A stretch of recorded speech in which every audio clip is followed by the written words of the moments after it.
Com relação aos políticos brasileiros, acho que a grande máxima de Jesus é: não façam o que eles fazem e muito menos o que eles dizem. Eu sou o professor Eduardo Simões e esse é o nosso canal. Bem, quando eu assisti o discurso do Lula no dia da posse da presidência, eu fiquei muito impressionado com o teor beligerante, agressivo do discurso dele. É um discurso que eu classifico como revanchista, rancoroso, né? É, repetindo mais uma vez aquilo que parece ser uma marca do PT, né? Nada que não é PT é maldito, né? Ou esquerda é maldito, né? Porque com Fernando Henrique receberam um país mais equilibrado, Fernando Henrique era um homem equilibrado também, o país estava em paz e ele falou em herança maldita. Agora de novo falou na herança maldita e fez os dois discursos que ele fez foram assim um rol de denúncias. Parecia, sabe o que? Aqueles militantes esquerdistas universitários mais radicais, mais assim, fanatizados, vendo crime, vendo má fé em tudo e assim. Eu vi o discurso dele, colocando praticamente o movimento de oposição a ele, o movimento que ele mais detesta, no caso o bolsonarismo, contra a parede, né? Muitos jornalistas saíram, inclusive, a campo para dizer: não, o Lula, o Lula ele está atacando o Bolsonaro, atacando os bolsonaristas assim, mais importantes, mas o povo bolsonarista não, o povo bolsonarista quer que una, né? Porque o objetivo dele, o Lula disse que queria unir as pessoas, né? E depois daquele discurso, depois ele quer unir as pessoas falando assim. Não, mas aí esses jornalistas não, mas é porque o ataque foi contra Bolsonaro, aqueles que estavam mais próximos de Bolsonaro, mas o povo bolsonarista não, essas pessoas são cooptáveis, são convidadas a fazer parte do governo. Você pensa assim, e a gente para e pensa assim, mas que discurso é esse? Que raciocínio sem sentido é esse? Porque se a pessoa está. Se você tem considerar um líder carismático que provoca as paixões que Bolsonaro ou Lula também, né, provocam, é claro que se você ataca um homem desse, os seus adeptos, os seus seguidores se sentirão profundamente atacados. Como é que você pode atacar Bolsonaro e esperar que os bolsonaristas fiquem de boa com você ou trata Bolsonaro de um jeito e os adeptos de outro e vai ficar tudo bem? É claro que os adeptos, que os seguidores de Bolsonaro vão reagir com muita ira. E é o que está acontecendo mesmo. Eles estão reagindo com ira e estão se mobilizando e estão profundamente irados, com medo, inclusive, até da possibilidade de Bolsonaro sofrer um processo criminal, uma coisa assim. E então eles não vão ficar sossegados. Isso é um raciocínio que não cabe de forma nenhuma. Na verdade, eles não tinham, por ser ideologicamente comprometidos, não quero dizer. O discurso de Lula, na sua posse, foi uma declaração de guerra. E o outro lado recebeu como uma declaração de guerra e deu a resposta agora, nesse ataque tremendo, horrível, aos poderes da República. Uma coisa inédita pela sua agressividade, pelo seu ineditismo, pela sua agressividade. Foi horrível isso que aconteceu em Brasília. Foi muito horrível. Mas o pior está inclusive, eu acho, para além das imagens, ou apenas ficou indicado nas imagens que é digamos assim, a cooptação das forças de segurança por um determinado grupo. E essas forças de segurança agindo de acordo com as diretrizes desse grupo e não das autoridades constituídas. Então, o que aconteceu lá em Brasília, no final das contas? O povo pobre, o povo que não recebeu. Aliás, uma coisa importante também a considerar antes disso é que foram as mensagens e os movimentos de paz e de negociação que o Lula fez. Ele dirigiu esses movimentos para os políticos, porque ele precisa dos políticos na Câmara para governar e fazer o governo que ele está querendo fazer, principalmente com o déficit fiscal que ele está pensando em criar. Ele vai precisar de muito voto para fazer as coisas erradas que ele está pensando em fazer em termos de economia. E já começou a fazer, inclusive. Então, As mensagens, por conseguinte, as mensagens positivas de paz, de tranquilidade, de acordo, vamos trabalhar juntos, foi para os políticos. Agora, para o povo bolsonarista, para as pessoas, não foi feita nenhuma mensagem, nenhum apoio assim, para a grande maioria da população. Vamos agora juntar as mãos, vamos ficar juntos. Você dá pequenos sinais de que você é uma pessoa razoável, de que você está querendo negociar, que as pessoas não precisam ficar tensas, estressadas. Para esse povo, nada. Para esse povo bolsonarista, o pessoal da rua, nada. A pequena classe média, às vezes pessoal até da classe baixa, mais humilde, que é massa de manobra desse movimento, nada. Nada. E aí aconteceu o que aconteceu em Brasília. E o que aconteceu em Brasília? O resultado depois, o resultado final daquela pândega aqui, daquela baderna que houve em Brasília. Os pobres que estavam lá, a pequena classe média, a massa de manobra, a bucha de canhão, que estava lá fazendo aquela depredação, cometendo aqueles crimes. E se filmando, né? Inclusive eles se filmavam e mostravam nas redes sociais, destruindo ou participando ou apoiando de alguma forma aquela destruição. Essa gente foi colocada nos ônibus e agora está presa. Ou já o senhor governador pelo Alexandre Moraes do STF, né? Isso depois do Flávio Dino lá na frente dizer, não temos nada, eu não posso supor nada se o governador tem ou não tem culpa, eu não sei. Ou seja, defendendo, ou seja, passando pano no governador, ou na responsabilidade do governador, aparentemente. Um pano que ele não passou para aquela multidão. Né? Por quê? O governador do Distrito Federal, o Ibanez, é do MDB e o Lula precisa dos votos do MDB, ou seja, os políticos, a curriola, se arrumando, como sempre aconteceu, inclusive na Lava Jato. E agora nós vemos o mesmo esquema. Os políticos se protegendo, e isso já está começando a dar nos nervos, inclusive das forças de segurança que já estão começando. Que eu ouvi por um jornalista que os soldados, oficiais e soldados começam a perguntar quando é que vão começar a prender os políticos, porque o coronel lá da Polícia Militar já foi preso, né? O secretário de Segurança já foi preso, mas, que é da Polícia Federal, o delegado da Polícia Federal está com prisão recomendada. Mas quando é que vão começar a prender os políticos? Então, essa diferença de tratamento dos políticos e o resto da população começa a perceber, começa a dar nos nervos de algumas pessoas. E isso nós não vamos conseguir apaziguar com símbolos, com marchas simbólicas. Vamos precisar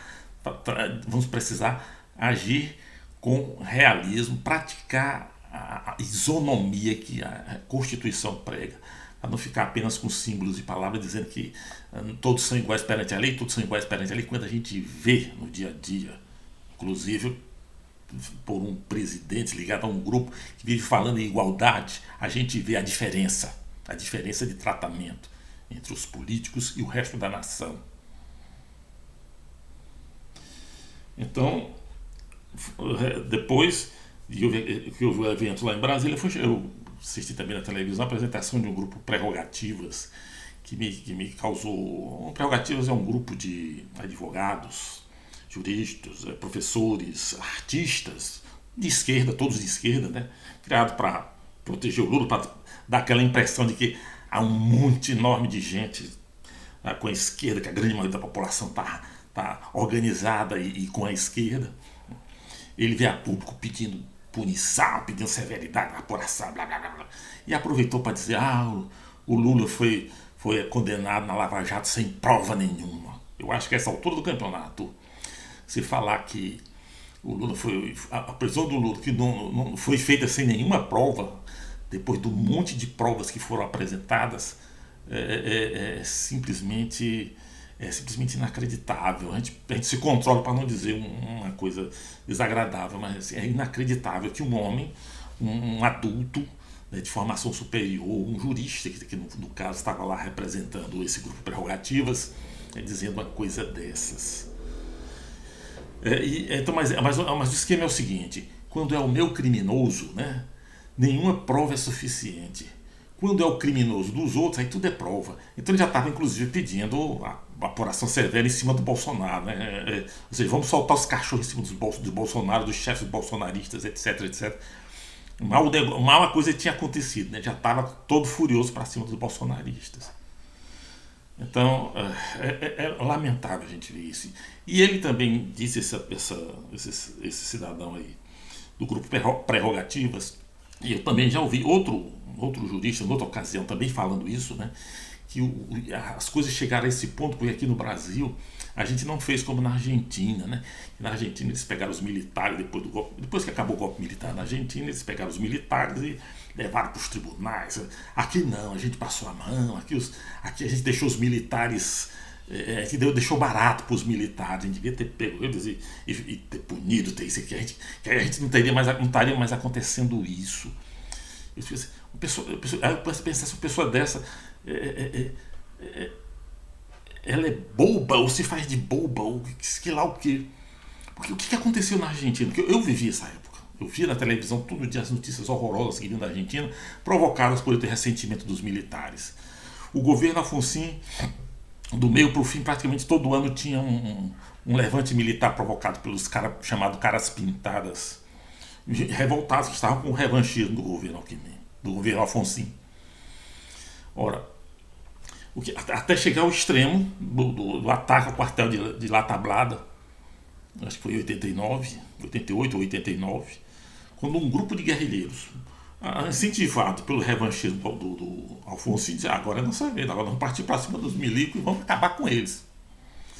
E atacaram de manhã cedo, com os militares ainda dormindo, atacaram à madrugada, atacaram o quartel de La Tablada, pegaram os militares dormindo, mataram logo 10 de saída.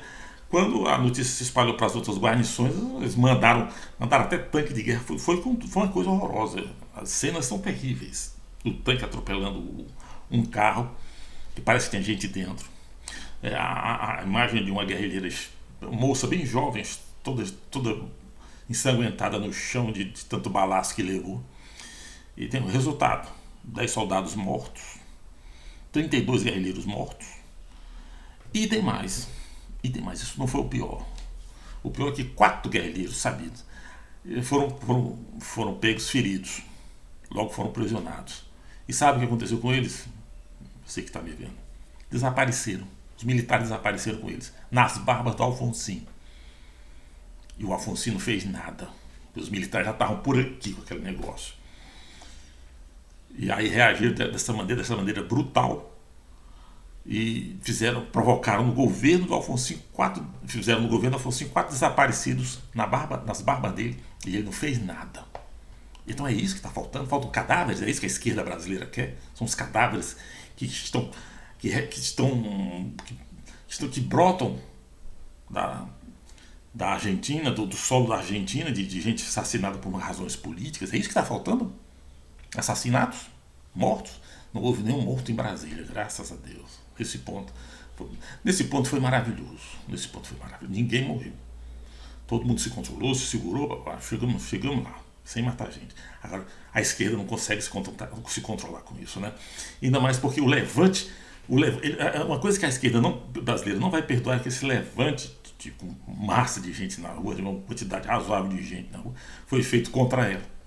Ela que sempre se vê como colocando o povo na rua, revolução, não sei o quê, blá, blá, blá, blá, blá. Agora teve uma massa na rua contra ela. E isso está deixando eles absolutamente fora de si, a ponto de sugerirem que a solução teria sido feita como na Argentina. Em que a Argentina está melhor do que nós? O plano político está melhor do que nós. No plano econômico está melhor do que nós. Em nada a Argentina está melhor do que nós. Mas a esquerda diz: devíamos ter feito como a Argentina.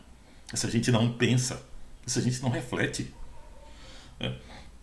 Enfim, há uma questão. A esquerda está fazendo todo um esforço propagandístico, doutrinário, para que esses eventos em Brasília sejam classificados como terroristas, quando na verdade eles não são. Porque existe no Brasil uma lei que define o que é terrorismo. É a lei 13.260 de 16 de março de 2016. Essa é a Lei 13.260, que define o que é terrorismo no Brasil. E é a ela que nós temos que nos ater, para não fazermos um regime de exceção e estabelecermos um terrorismo de Estado para combater os nossos inimigos, o adversário político de ocasião. Diz essa lei, artigo 1º, essa lei regulamenta o disposto no inciso 43 do artigo 5º da Constituição Federal, disciplinando o terrorismo, tratando de disposições investigatórias e processuais e reformulando o conceito de organização terrorista. Artigo 2. E agora? O terrorismo consiste na prática por um ou mais indivíduos de atos previstos neste artigo por razões de